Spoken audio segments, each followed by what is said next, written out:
Assalamualaikum warahmatullahi wabarakatuh. Halo teman-teman semuanya, kita kembali ke Belajar Mudah Akuntansi Dasar. Pada kesempatan ini ya, kita akan membahas mengenai siklus akuntansi. Bagi teman-temannya yang belum tahu siklus akuntansi itu apa, yaitu proses berulangnya melakukan identifikasi, analisis, dan merekam setiap kegiatan akuntansi ya dalam sebuah perusahaan itu. Dan di sini ditinjau dari proses dan hasilnya, sebenarnya siklus akuntansi itu dapat dikelompokkan ke dalam 3 tahap. Yang pertama yaitu tahap pencatatan, yaitu meliputi pencatatan dalam bukti transaksi atau bukti pembukuan jurnal dan buku besar.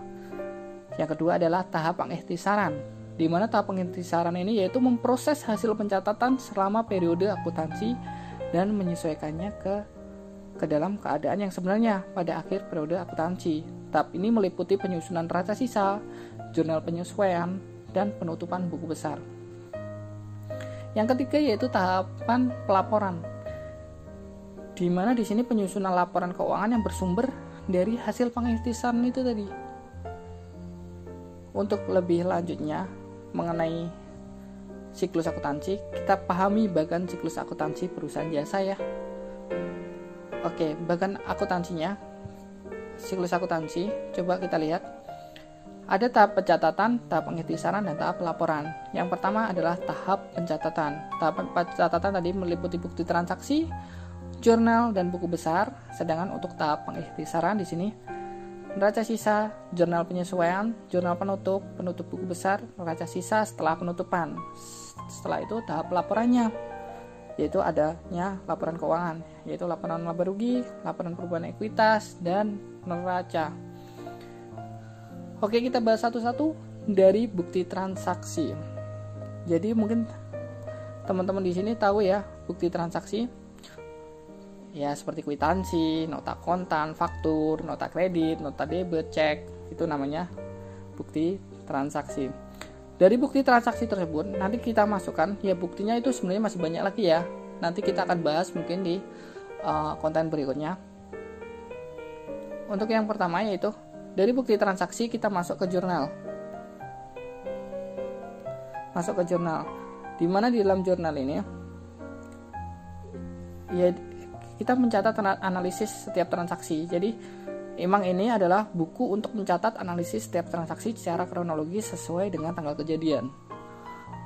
Terus setelah itu kita ke buku besar, yaitu merupakan kumpulan akun yang digunakan untuk mencatat dan mengelompokkan transaksi sejenis.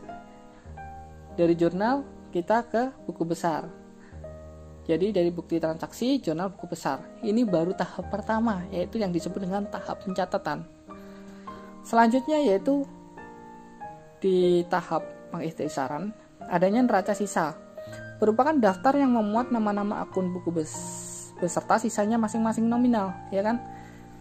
Yang selanjutnya yaitu setelah neraca sisa kita bicara mengenai jurnal penyesuaian, yaitu buku yang digunakan untuk mencatat akun buku besar yang perlu disesuaikan agar menunjukkan keadaan yang sebenarnya. Dari jurnal penyesuaian adanya neraca lajur atau kertas kerja, yaitu alat bantu untuk menyusun laporan keuangan berbentuk neraca, laba rugi, laporan perubahan ekuitas, ya kan? Habis itu baru yang disebut dengan menutup buku besar, yaitu memisahkan saldo rekening nominal ke rekening modal sehingga rekening modal atau laba di kanan menunjukkan saldo yang sebenarnya. Setelah itu, di tahap akhir dari pengikhtisaran yaitu adanya neraca sisa setelah penutupan. Di sini itu memastikan akun-akun buku besar dalam keadaan seimbang sebelum dimulainya pencatatan pada periode berikutnya. Nah, itu terus di selanjutnya yaitu tahap pelaporan. Adanya laporan laba rugi, laporan perubahan ekuitas, dan neraca.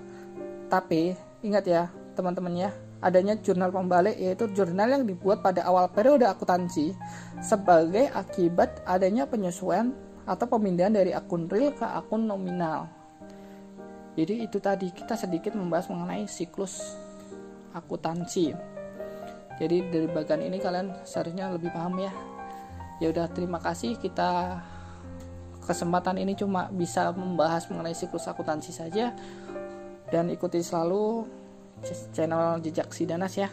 Insya Allah bermanfaat buat kalian, dan bagi yang pemula akuntansi aku doakan sukses selalu bagi kalian. Oke, terima kasih.